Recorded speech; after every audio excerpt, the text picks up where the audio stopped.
جب مسلمان یہاں پہ آ گئے تو ان کو یہ خیال ہے کہ یہاں پہ تو کفار کی تعداد بہت زیادہ ہے۔ بعض حضرات نے یہ فرمایا کہ آپ علیہ السلام کو اطلاع دیا جائے، ابھی جنگ نہ کیا جائے، ان کی تعداد زیادہ ہے۔ لیکن حضرت عبداللہ ابن رواحہ رضی اللہ تعالیٰ عنہ نے اپنی فصاحت و بلاغت کے ساتھ سب کو خاموش کر لیا کہ اگر آپ یہ کہتے ہو کہ ہماری تعداد کم ہے، ان کی تعداد زیادہ ہے، تو جتنی بھی جنگیں ہم نے لڑی ہے، جہاں پہ بھی ہمیں فتح ملی ہے، وہاں پہ ہماری تعداد تو ہمیشہ کم ہوئی ہے۔ باقی رہی یہ بات کہ اگر ہم اس جنگ میں شکست کھائیں گے، شہید ہوں گے، تو شہادت بھی ہمارے لیے اعزاز ہے، لہٰذا ہم یہاں سے واپس نہیں ہوں گے۔ مقابلہ شروع ہو گیا۔ آپ علیہ السلام نے پہلے سے ہی بتا دیا تھا کہ اگر زید ابن حارثہ شہید ہو گئے تو جھنڈا حضرت جعفر ابن ابی طالب رضی اللہ تعالیٰ عنہ کے ہاتھ میں آ گیا، اگر وہ شہید ہو گئے تو پھر جھنڈا حضرت عبداللہ ابن رواحہ رضی اللہ تعالیٰ عنہ کو دیا جائے، اگر وہ بھی شہید ہو گئے تو پھر مسلمان جس پر اتفاق کر لیں وہی مسلمانوں کا امیر ہوگا۔ آپ علیہ السلام مدینہ منورہ میں مسجد نبوی میں منبر پر تشریف فرما تھے،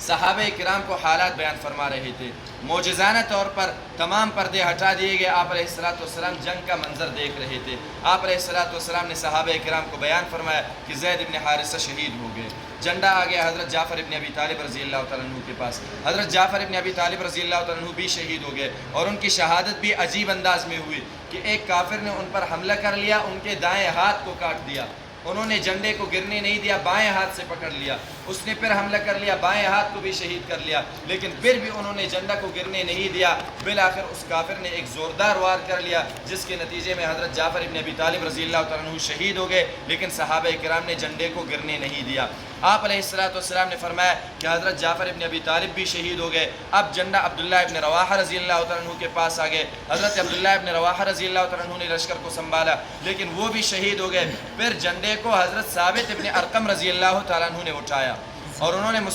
مسلمانوں کو آواز دیا کہ آ جاؤ، ہمارا امیر شہید ہو گیا ہے، لہٰذا اب ایک نیا امیر مقرر کر دو۔ لوگوں نے کہا کہ جھنڈا آپ کے ہاتھ میں ہے، بس آپ ہی لشکر کی قیادت کر لے، لیکن انہوں نے اس سے معذرت کر لیا، تو پھر تمام مسلمانوں نے اتفاق رائے سے حضرت خالد ابن ولید رضی اللہ تعالیٰ عنہ کو لشکر کا امیر مقرر کیا۔ آپ علیہ السلام نے فرمایا کہ اب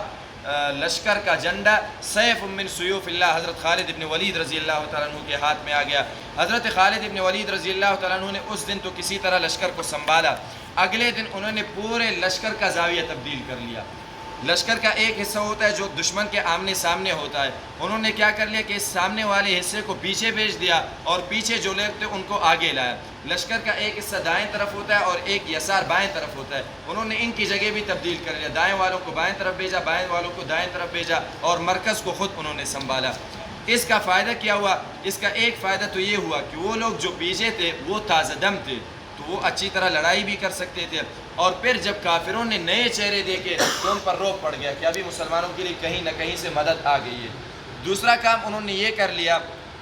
کہ لشکر کے اندر ایک چھوٹا سا دستہ مقرر کیا، اور ان کو یہ وظیفہ سونپا کہ آپ لوگ آ جائیں، لڑائی کے اندر تھوڑی سی شرکت کر لیں، اور پھر گھوڑوں کے ساتھ میدان جنگ سے نکل جائیں، اور پھر پیچھے سے آتے ہوئے پہاڑ کی طرف سے آ جائیں اور تکبیر کہتے ہوئے لشکر میں داخل ہو جائیں۔ اور یہ حضرات ایسے ہی کرتے تھے، کچھ لڑائی کر کے میدان جنگ سے نکلتے تھے، پھر پہاڑ پہ چڑھ کر وہاں سے آتے تھے تکبیر کہتے ہوئے۔ کفار یہی سمجھ رہے تھے کہ ان کے لیے نئی مدد آ گئی، پھر آگے وہ یہی سمجھ رہے تھے کہ اور بھی ان کے لیے کمک آ گئی۔ تو پہلے جو 3000 سے پریشان تھے، ان کے ذہن میں جب یہ بات بیٹھ گئی کہ ان کے لیے بار بار مدد آ رہی ہے، تو ان کے دل میں رعب بیٹھ گیا، اور انہوں نے پسپا ہونے کا فیصلہ کر لیا۔ جب وہ پسپا ہو رہے تھے، پیچھے ہٹ رہے تھے، صحابہ کرام نے کہا کہ ان کا پیچھا کرنا چاہیے۔ حضرت خالد ابن ولید رضی اللہ تعالیٰ عنہ نے فرمایا کہ نہیں، ان کا پیچھا نہ کریں، یہیں پہ اپنے جگہوں پہ کھڑے رہیں۔